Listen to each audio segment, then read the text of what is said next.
If A cross B is equal to B cross A then angle between A and B is. आसान शब्दों में कहें तो ऐसा है कि A cross B cross E के बराबर नहीं होता है। A cross B not equal to B cross A होता है। जैसे कि ए डॉट बी जो होता है ना, वो बी डॉट ए के बराबर होता है ऑलवेज। ऑलवेज मतलब फॉर ऑल थीटा।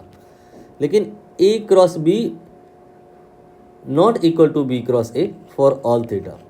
इसका मतलब ये नहीं कि कभी ये दोनों बराबर हो ही नहीं सकते हैं। इसका मतलब ये है कि ऑलवेज ये दोनों इक्वल नहीं होते हैं, ये और ये ऑलवेज इक्वल नहीं होते हैं, बट थीटा की एक वैल्यू है, उस वैल्यू पे ये इक्वल होते हैं।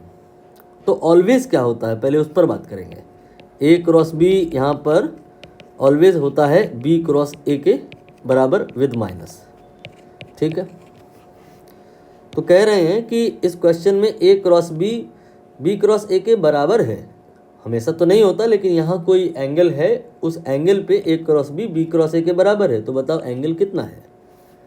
तो ए क्रॉस बी की जगह पे हम क्या रख सकते हैं, ये हमने आपको बताया, माइनस ऑफ बी क्रॉस ए।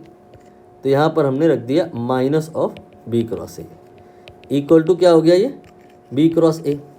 ठीक है, अब आप यहाँ पर इसको राइट में ले आओ। तो जीरो इक्वल टू क्या हो गया, b cross A then plus b cross a, ये आपका हो गया डबल। तो जीरो इक्वल टू हो गया two of b cross a. तो यहाँ से बी क्रॉस ए या ए क्रॉस बी दोनों ही किसके बराबर हो गए, ज़ीरो के। दोनों ही यहाँ पे ज़ीरो के बराबर हो गए। और अब आप सोचना होगा कि क्रॉस प्रोडक्ट में ऐसा कब होता है कि क्रॉस प्रोडक्ट जीरो होता हो।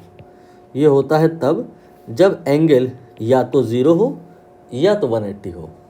क्योंकि ए क्रॉस बी की अगर हम बात करें, इसके मैग्नीट्यूड की बात करें, तो ये होता है ए बी साइन थीटा। और इसे अगर हम जीरो के बराबर लें तो साइन थीटा आएगा ज़ीरो। और साइन थीटा ज़ीरो कब होता है, जब एंगल या तो ज़ीरो हो या 180 हो। तो यहाँ पर हम कह पाएंगे कि ये चीज़ ऑलवेज होती है और ये चीज़ ऑलवेज नहीं होती है। ये तब होती है जब थीटा या तो जीरो हो या 180 हो। जीरो किसी ऑप्शन में है नहीं, इसलिए हम सी ऑप्शन 180 को ही पाई कहा जाता है करेक्ट है, टिक कर देंगे।